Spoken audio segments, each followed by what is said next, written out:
क्योंकि हम हमेशा कथाओं में कहते हैं कि 3 शब्द आपकी जिंदगी बदल सकते हैं। दैट इज श्रवण, चिंतन, मनन। श्रवण इज सुनना, कि सीखने के लिए इंसान को पहले सुनना पड़ता है। चिंतन इज सुनने के बाद आंख पर पट्टी नहीं बांधनी है कि जो बोला भाई मान लो, मेरी भी मत मानना। मैं भी जो बातें बोल रही हूं आंख पर पट्टी बांधकर मत मानना। चिंतन इज अपने घर जाकर या अपने खाली समय पर उन बातों के बारे में सोचिए कि क्या बोला गया और ये क्यों जरूरी है। क्योंकि बुद्धि सबको दी गई है, करेक्ट? सबके पास है ना? इस्तेमाल करना पड़ेगा। अगर आंख पर पट्टी ही बंधवानी होती या अंधविश्वास में ही जाना होता तो भगवान बुद्धि देते नहीं किसी को कि तुमको तो जो दिख रहा है बस वो मानो। बुद्धि देने का ही मतलब है आपकी अपनी बुद्धि है, आपको उसका इस्तेमाल करना है, समझना है क्या मेरे लिए रिलेटेबल है, क्या नहीं है, क्या अच्छा है, क्या बुरा है, तब जाकर तीसरे पॉइंट पे जाना है, दैट इज मनन, कि उसको जिंदगी में उतारना। ये 3 शब्द किसी भी फील्ड में आपको सक्सेस दिला सकते हैं। लेकिन मैं हमेशा कहती हूँ कि मनन का मतलब भी है कि आप अच्छी बातें सुन रहे हैं उनको ही ग्रहण करें। थोड़ा समय आजकल खराब चल रहा है, हम कथाओं में भी कहते हैं, क्योंकि ये बात कथा की है तो लोग आते हैं। मैंने कहा कि कथा से अच्छी बात ले जाना, लेकिन अच्छी का मतलब ये नहीं कि आपको जो अच्छी लग जाए। अब किसी को रावण की बात अच्छी लग गई तो मुझे दोष नहीं देना, लग सकती है भाई, समय अलग चल रहा है। आजकल बता रहे हैं कि राम अच्छे नहीं थे, रावण अच्छे थे, फिर रावण जैसे बनिए। अंत तो देखिए स्क्रिप्चर्स का मैं हमेशा कहती हूँ मतलब एक ही है, क्योंकि ये सब प्री प्लान था सब कुछ। अगर आप रियल में स्क्रिप्चर्स पढ़ेंगे, हर चीज प्री प्लान थी, हर चीज बनाई गई थी, और इसीलिए उसका मतलब है लीला, प्ले। लेकिन बनाई क्यों गई थी? कि आपको समझाने, ऐसा व्यक्ति होगा तो इसका अंत ऐसा होगा, ऐसा व्यक्ति होगा तो उसका अंत वैसा होगा। यानी आपको सब बता दिया गया है कि इस रास्ते से यहाँ पहुंचोगे, इस रास्ते में खाई है, इस रास्ते में कुआं है। अब भगवान कहते बुद्धि दी है, जिसको अच्छा करना है करेगा, जिसको कुएं में गिरना है गिरेगा। मैं बचाने, क्योंकि जबरदस्ती तो भगवान ने कभी करी ही नहीं। करी होती तो महाभारत का युद्ध नहीं होता। 2 थप्पड़ दुर्योधन को लगाते, जो मैं इसलिए पेरेंट्स के लिए भी कहती हूँ, जबरदस्ती मत करिए बच्चों के साथ। उनको जो करना है वो करेंगे, या तो आपके सामने या तो आपके पीछे से। तो जबरदस्ती करके आप उनको अच्छे रास्ते पर नहीं ला सकते। बहुत सुंदर बात कही गई है कि बच्चों को ये मत सिखाइए कि क्या सोचना है, उनको ये सिखाइए कि कैसे सोचना है। बाकी क्या सोचना है वो खुद सोचना उनको दीजिए। हर इंसान अलग अलग बना है ना। आप अपनी जेरोक्स कॉपी मत बनाइए, फिर मजा कैसे आएगा? अगर आपको यही लगेगा हम जैसे थे एग्जैक्टली वही कॉपी निकल जाए, तो आप तो है ना एक दुनिया में, डबल क्यों चाहिए? वो जैसा है वैसा एक और दुनिया में आने दीजिए। तो सिर्फ अच्छे संस्कार देने हैं, लेकिन जबरदस्ती। मैं पेरेंट्स के लिए हमेशा कहती हूँ, ये पॉइंट पेरेंट्स के लिए है, क्योंकि आप सबके बच्चे अब एक नई जर्नी शुरू करने जा रहे हैं। माँ बाप का फर्ज क्या होता है? ये छोटी सी बात, क्योंकि मोस्टली मैंने माँ बापों को सुना है, जब वो बच्चों की शादी कर देते हैं तो कहते भाई हमने तो सब बच्चों की शादी कर दी, गंगा नहा लियो। कहते ना, हमने तो सबकी शादी कर दी, गंगा नहा लिया। बच्चों की शादी करना गंगा नहाना थोड़ी होता है, खुद ही कर सकते हैं, कर ही रहे हैं। उनको शादी के लिए मुझे नहीं लगता पेरेंट्स की बहुत कुछ खास जरूरत है, अपने मन से कर ही रहे हैं। तो शादी करना माँ बाप का फर्ज थोड़ी होता है। मैं हमेशा एक बात कहती हूँ कि हर माँ बाप का कर्तव्य है कि वो अपने बच्चों को इतना काबिल बनाए, और काबिल हर क्षेत्र में, कि शिक्षा में हो, संस्कारों में हो, काम में हो, पैसे में हो, कि अपने बच्चों को इतना काबिल बनाए कि उनको ये समझ आ जाए कि मेरे जाने के बाद भी ये अपनी जिंदगी निकाल लेगा अच्छे से, इसको किसी की जरूरत नहीं है। और जिस दिन हर माँ बाप ने ये कर दिया, उस दिन हर माँ बाप ने गंगा नहा ली। तो जब आपके बच्चे आज एक नई जर्नी शुरू करने जा रहे हैं, तो जरूरी है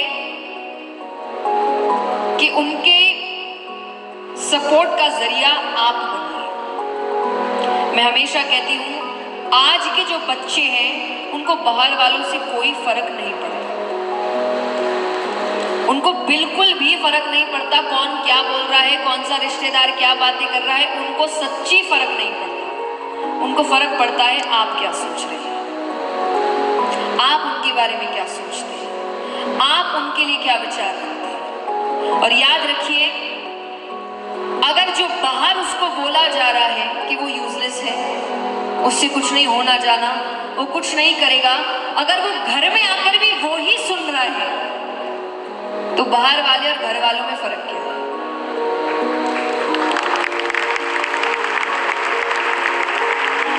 आपको ये समझना पड़ेगा कि आप वो नहीं कर सकते जो बाहर वाले कर रहे हैं। आप ये सोच सकते हैं, हम तो सोच रहे हैं कि वो आगे बढ़ जाए इसीलिए सब कह रहे हैं। नहीं, इन बातों से थोड़ी आगे बढ़ेगा वो तो आपके सपोर्ट से आगे बढ़ेगा। अच्छी चीज हर जगह की लेनी चाहिए। तो वेस्ट में एक बहुत अच्छी चीज है कि जब बच्चे छोटे होते हैं ना, क्योंकि बड़े होने के बाद उनके साथ रहते नहीं हैं, तो इसलिए छोटे में ही हम सारी सीख ले सकते हैं। तो बच्चे जब छोटे होते हैं तो वो छोटा सा भी कुछ अच्छा काम करते हैं ना, माँ बाप उनकी बहुत तारीफ करते हैं, बहुत ज्यादा तालियां बजा रहे हैं, कंटिन्यूसली उनको अप्रिशिएट कर रहे हैं। जबकि हो सकता है बच्चे ने सिर्फ बॉटल यहाँ से यहाँ रखी हो, लेकिन उसमें भी वो तारीफों के पुल बांध देते हैं। क्यों पता है? उससे बच्चे के अंदर एक कॉन्फिडेंस पैदा होता है। जब आप बच्चे के छोटे छोटे अच्छे काम की तारीफ करते हैं तो उसको लगता है कि मैं किसी लायक हूं। क्यों? क्योंकि बाहर वाले उसको ये नहीं कर रहे हैं। ये बिल्कुल सच्ची बात है, इस बात को आप समझ लीजिए। बाहर हर व्यक्ति उसको नीचे गिराने में लगा हुआ है, उसकी छोटी सी गलती को बड़ा करने में लगा हुआ है। और मुझे नहीं लगता ये बात मुझे पेरेंट्स को बताने की जरूरत है, क्योंकि दुनिया को जितना आप समझते हैं उतना तो बच्चे समझते भी नहीं। आपको अच्छे से पता है दुनिया कैसी है, वो क्या करने बैठी है। और मैं बच्चों से भी कई बार कहती हूँ कि आप दूसरों को खुश करने के लिए काम मत करिएगा, किसी और को प्रूव करने के लिए काम मत करिएगा, क्योंकि उनको कुछ पड़ी नहीं है। दुनिया को खुश करने का मतलब है कि दुनिया को खुश करना इतना मुश्किल है कि अगर उनको खुश करने के लिए आपने जान भी दे दी, क्या दे दिया? बहुत बड़ी चीज है कि आपने उनको खुश करने के लिए जान भी दे दिया, तो वो कहेंगे जान तो दे दी पर मन से नहीं दी, मन नहीं था उसका मरने का। ये दुनिया, तो आप इसको खुश करने के पीछे जा रहे हैं, ये कभी खुश नहीं होती। आप जब मेहनत करेंगे तो ये आपसे कहेगी कि आपसे कुछ होना जाना नहीं है। जब आप सक्सेसफुल हो जाएंगे तो यही ताली बजाकर कहेंगे हमको पहले से ही पता था ये बच्चा आगे निकलेगा। और ये बात मैं अपने एक्सपीरियंस से कह रही हूँ कि जब मैंने काम शुरू किया था तो जितने मेरे खुद के रिश्तेदार सामने आए थे ये बोलने के ये सब नहीं कराना चाहिए, आज वही मुझसे कहते हैं कि ये तो हमारे परिवार का गौरव है। पर ये गौरव कब था? जब मैं मेहनत कर रही थी, जब मुझे सपोर्ट की जरूरत थी, मुझे मेरे अपनों की जरूरत थी। लेकिन उस दिन मैंने सोच लिया था कि आपके सिर्फ कुछ लोग होते हैं जिनसे आपको सपोर्ट की उम्मीद रखनी चाहिए। उसमें सबसे पहले आपके माँ बाप होते हैं। जब भी मुझसे कोई कहता है कि हम चाहते हैं हमारे घर आपकी जैसी बच्ची हो, पेरेंट्स भी कहते हैं, तो मैं हमेशा कहती हूँ मेरे जैसी बच्ची के लिए मेरे जो माँ बाप है वैसे माँ बाप बनना पड़ेगा। उन्होंने मुझे हर वक्त सपोर्ट किया, मेरे हर डिसीजन को सपोर्ट किया। जब बाहर 10 लोग गलत बातें भी कर रहे थे, ये कहकर कि अरे कुछ नहीं हो रहा, अरे फेलियर है, अरे यहाँ गलत हो गया, तब भी वो मुझसे कह रहे थे हमें पता है तुम मेहनत कर रही हो। हार जीत लगी रहती है, उससे मायने नहीं रखता, मेहनत होनी चाहिए। जो मेहनत करता है उसको मेहनत का फल मिलता है, ये पक्की बात है। मैं भगवान को मनाने के लिए हमेशा कहती हूँ, भगवान को मनाने का मतलब सिर्फ पूजा पाठ नहीं होता, नहीं भी करोगे तो चलेगा, पर अपना कर्म मत छोड़ना। ये करते रहो, वो अपने आप फल दे देगा। कहाँ देगा वो डिसीजन उस पर छोड़ो। कई बार आप मेहनत कहीं और करते हैं और फल कहीं और मिल जाता है, सक्सेस कहीं और मिल जाता है। कई बच्चों को आप देखेंगे कि साल भर कहीं और डिग्री कर रहे हैं, अचानक से पता चलता है पैशन कुछ और है, वहां काम करते सक्सेसफुल हो जाते हैं। अब लोग कहते हैं रातों रात सक्सेस मिल गई, नहीं मिली। वो कहीं और रात भर जागा था काम करने के लिए, लेकिन उसका लिखा कहीं और था, तो सक्सेस यहां मिल गई, पर मेहनत करनी पड़ती है। तो आपका तीसरा पॉइंट है, मेहनत का साथ मत छोड़िए। हम कई बार सोचते हैं कि वो तो टैलेंटेड है, उसको तो भगवान ने दिया है। याद रखना, आप टैलेंट को भी पीछे छोड़ सकते हैं। कहते हैं ना, हार्ड वर्क टैलेंट को भी पीछे छोड़ देता है, जब टैलेंट हार्ड वर्क नहीं करता है। हार्ड वर्क में इतनी ताकत होती है। तो जब आप मेहनत करेंगे तो आप जिसको ऑलरेडी एक कला शायद ऊपर से मिलके आई है, उसको भी पीछे छोड़ सकते हैं। मेहनत में इतनी ताकत होती है। बस काम करते रहो, सोचो मत कब होगा, क्यों होगा, कैसे होगा, क्योंकि ये आपके हाथ में नहीं है। और टू बी वेरी ऑनेस्ट, सच्ची नहीं है। सक्सेस हमारे हाथ में नहीं है, क्योंकि अगर होती तो हर इंसान को मिल गई होती।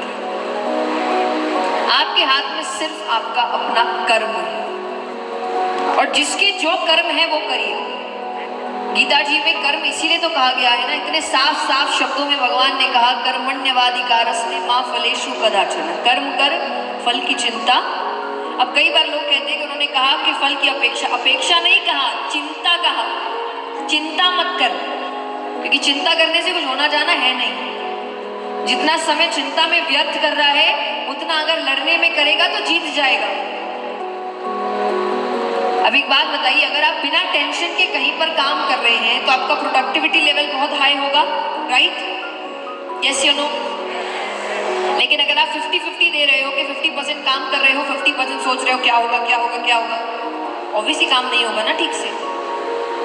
इसीलिए कहा गया फल की चिंता मत कर, क्योंकि वो करेक्ट टाइम पर मिलता है। हमारी एक प्रॉब्लम है आज की यूथ की, क्योंकि हम इतना इलेक्ट्रॉनिक गैजेट्स के साथ रहते हैं कि हमको हर चीज बहुत जल्दी चाहिए, और ये हर जगह है। हमको काम में भी चीजें जल्दी चाहिए, हमको रिलेशनशिप में भी सब कुछ जल्दी चाहिए, हमको आंसर्स में भी सब कुछ जल्दी चाहिए, हमको सब कुछ तुरंत चाहिए, अभी मिल जाए।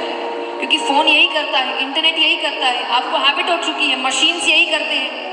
इसलिए लोग कहते हैं ना, हमारी इंसानों से नहीं बनती, इंसान होकर इंसानों से नहीं बनती। यही पहला रास्ता है, आपको दिखा रहा है कि आप गलत रास्ते जा रहे हैं। इंसान की इंसानों से नहीं बनेगी तो किससे बनेगी?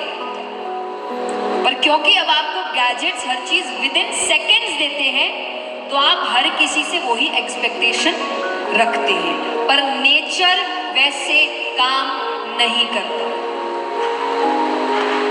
आज अगर बीज बोया है, पेड़ बनने में समय लगेगा। ये जरूर है, पेड़ की फोटो फोन में आ सकती है, पर पेड़ बनने में तो समय लगेगा। तो आपका सक्सेस वही पेड़ है, उसको सींचना पड़ेगा, पानी देना पड़ेगा, सनलाइट भी देनी पड़ेगी, रुकना पड़ेगा, पेशेंस रखना पड़ेगा, तब जाकर वो पेड़ बनता है। और इसीलिए मैंने जो शुरुआत में कहा था कि आज के यूथ के पास जोश बहुत है, और जोश का मतलब हुआ कि जोश तो इतना कि दुनिया बदलने की ताकत रखता है। ये आज का यूथ है, लेकिन होश नहीं है। होश इज पेशेंस, धैर्य नहीं है उसमें। तुरंत सब काम हो गया तो हम दुनिया बदल देंगे, नहीं तो टाइम चला गया। जैसे हम पढ़ाई के लिए भी करते हैं ना, 9 बजे पढ़ने बैठेंगे, 9 का 9 10 हो गया तो अब 9:30 लेकिन टाइम लेके चलते हैं कि 9 बजे, अब 9 तो निकल गया, चलो 9:30। तो ये क्या है? पेशेंस, होश नहीं है, जोश था करने का, हल्का सा भी काम इधर उधर हुआ, हमारे हिसाब से नहीं हुआ तो हमारा जोश खत्म हो जाता है। और इसके लिए मैं एक बहुत सुंदर बात कहती हूँ, क्योंकि हमारे रिचुअल्स, देखिए हर रिचुअल के पीछे एक रीजन था। मैं जब फैमिलीज की बात करती हूँ, बुजुर्गों की बात करती हूँ, आपके बुजुर्ग आपको पेशेंस सिखाते हैं, पक्की बात है। अपने बुजुर्गों के साथ बैठिए, अब आपको लगेगा क्या बैठे वो एक ही बात बार बार करते हैं, यही तो पेशेंस है। बच्चे और बूढ़े एक जैसे होते हैं, बस अंतर है कि बूढ़ों के पास एक्सपीरियंस बहुत होता है। अब एक्सपीरियंस में हो सकता है कि वो आपसे 10 बात कर रहे हैं, 9 रिलेटेबल नहीं है, 9 बातें रिलेटेबल, उनका जमाना अलग, हमारा जमाना। एक बात ऐसी होगी जो जिंदगी बदल देगी, पर एक के लिए 10 सुनना पड़ेगा, और शांति से सुनना पड़ेगा, क्योंकि वरना वो फिर से दोहरानी जाएगी। ये बात है कि नहीं सच्ची? पर अगर आप ये चीज शांति से कर सकते हैं, यानी इसका मतलब आपका पेशेंस लेवल कितना हाई है। तो आपकी छोटी छोटी चीजें आपको अपने सक्सेस की ओर लेकर जाती है। जब हम पूजा पाठ की बात करते हैं, अब सबको लगता है इससे क्या होना जाना है, कैसे होना जाना है, मैं आपको बताती हूँ। पहले क्या होता था, जो काम बाहर करते थे वो जब घर पर आते थे, जब तक वो नहा ना ले, पूजा ना कर ले, वो अपनी फैमिली से नहीं मिलते थे, फैमिली के साथ इंटरैक्शन नहीं करते थे। क्यों? क्योंकि कई बार जब आप काम से आते हैं तो आप एक नेगेटिव ऑरा के साथ आते हैं, आप लड़ाई झगड़े करके आते हैं, आप स्ट्रेस में आते हैं, आप टेंशन में आते हैं। वाइब है ना, ये दूसरों तक पहुंचती है। जैसे हम कहते कई बार कई लोगों से मिलकर इनका ऑरा बड़ा अच्छा है, उनसे मिलकर बड़ी अच्छी वाइब आई, ये सच्ची बात है, होता है ऐसा। तो जब आप टेंशन से घर में आते हैं और डायरेक्टली अपनी फैमिली से मिलते हैं, तो कहीं ना कहीं वो पूरा और आप उन पर उतार देते हैं। तो पहले क्या होता था, पहले नहाते थे, फिर भगवान के पास बैठते, यानी कितने ऑब्स्टिकल्स आए, और वो ऐसे ऑब्स्टिकल्स हैं जो आपको शांति से बैठना सिखा रहे हैं। और फिर जब आप फैमिली से मिलते थे तो कहीं ना कहीं वो सारा स्ट्रेस, झंझट, परेशानी आपने पीछे छोड़ दिया, तो आप उनके साथ एक अच्छा समय बिताते थे, जो आपके मेंटल हेल्थ के लिए बहुत जरूरी है। मैं हमेशा कहती हूँ जिंदगी में बैलेंस बनाकर रखिए। एक ही जिंदगी है काम करना है, करेक्ट, एक ही जिंदगी है मजे भी करने हैं, एक ही जिंदगी है भगवान को भी मनाना है, एक ही जिंदगी है अच्छा काम भी करना है, सब कुछ करना है। तो 4th पॉइंट है बैलेंस। अपनी जिंदगी में हर चीज के लिए एक बैलेंस बनाइए, स्पेशली फैमिली के लिए, क्योंकि याद रखना काम वापस आ जाएगा, समय भी वापस आ सकता है, अपने वापस नहीं आते।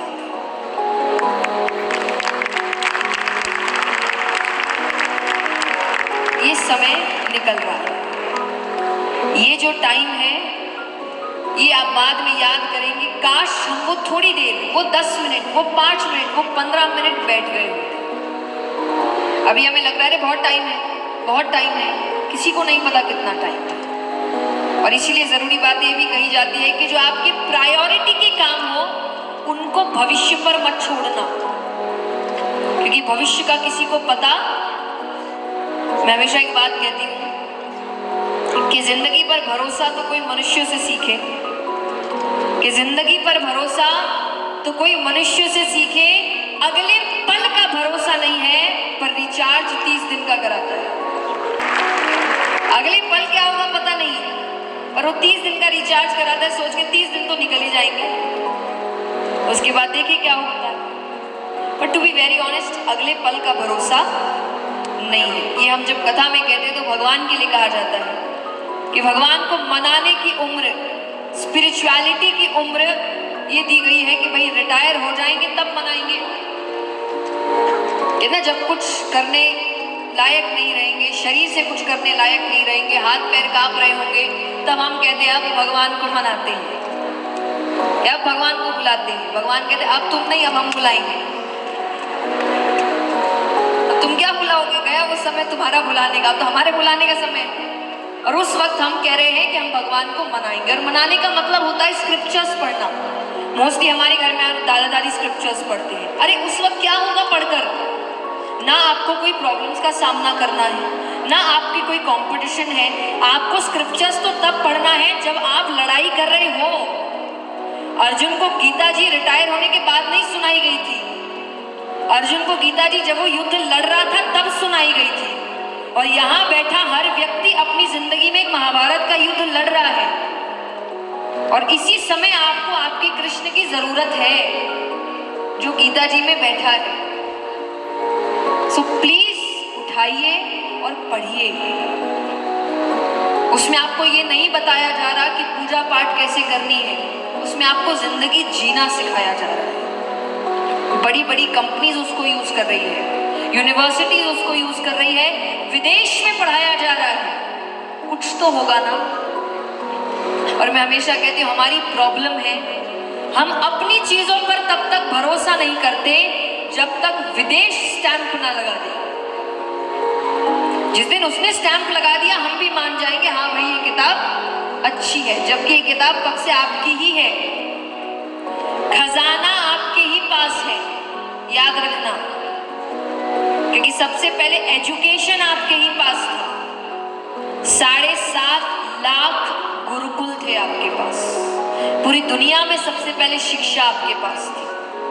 तो खजाना आपके ही पास होगा ना, अच्छी बातें आपके ही पास होगी। स्वामी विवेकानंद जी की बात उन्होंने करी। स्वामी विवेकानंद जी एक बार अब्रॉड किसी सेशन के लिए जाते हैं और वहां पर एक ऑथर ने उनको इनवाइट किया अपने घर पे लंच के लिए। अब इनवाइट क्या किया, वो इनडायरेक्टली उनको इंसल्ट करने की कोशिश कर रहे थे।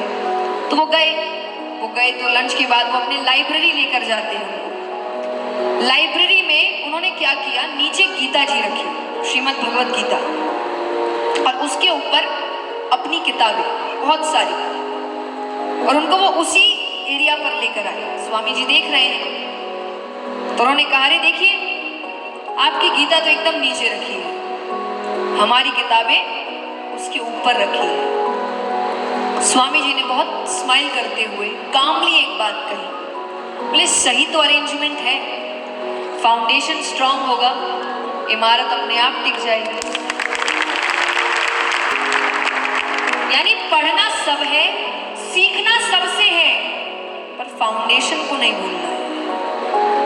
यही आपकी इमारत को टिकाएगी, यही आपके प्रॉब्लम्स का सामना करने की ताकत आपको देगी।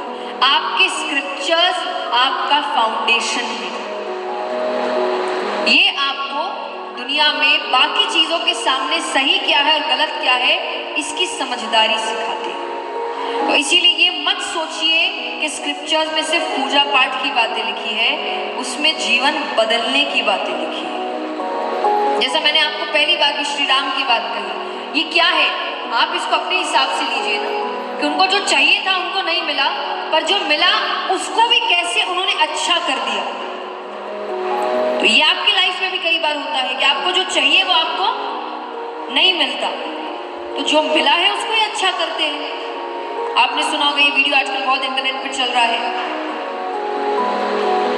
आई थिंक MBA चाय वाला है, उन्होंने कहा था कि जिससे प्यार करते हो उससे शादी कर लो, नहीं तो जिससे शादी हुई है उसी से प्यार कर लो। तो जिस काम से प्यार करते हो या तो उसको प्रोफेशन बना लो, और नहीं तो जो प्रोफेशन बन चुका या जो ऑप्शन में है उससे प्यार करने की कोशिश करो। यही ऑप्शन है ना आपके पास, जो ऑप्शन है उस पर मेहनत करना शुरू करो। ये बैठकर रोना कि नहीं मेरे मन का नहीं हो रहा, मेरे मन का नहीं हो रहा, तो आपको फर्स्ट पॉइंट पर लेकर जाता है अपने आप को याद दिलाना हर चीज मेरे मन से नहीं होती। तो इन चीजों का अगर आप ध्यान रखते हैं तो मैं डेफिनेटली कह सकती हूँ कि आप अपनी लाइफ में हर प्रॉब्लम का सामना कर सकते हैं। और एक छोटा सा एडिशन मेरी तरफ से, जो मेरा एक्सपीरियंस है, ये सारी बातें तो आपको बहुत सारी जगह मिल सकती है कि आपको मेहनत करनी चाहिए, एक्सेप्टेंस है, पर एक छोटा सा चीज़ जो मुझे लगता है मेरी लाइफ में बहुत बड़ा चेंज लेकर आया है। फॉर्म कोई भी हो सकता है, मैं कोई फॉर्म का नाम नहीं लूँगी, पर एक डिवाइन पावर पर भरोसा करिए। यू हैव जीरो आइडिया ये आपके ऊपर कितनी शक्ति लेकर आता है। मैं हमेशा कहती हूँ मुझे कोई नहीं हरा सकता, और इसके पीछे कारण मैं नहीं हूँ, इसके पीछे कारण है कि मेरे लिए एक शक्ति काम कर रही है जिसका काम यही है, ये नहीं हारना चाहिए।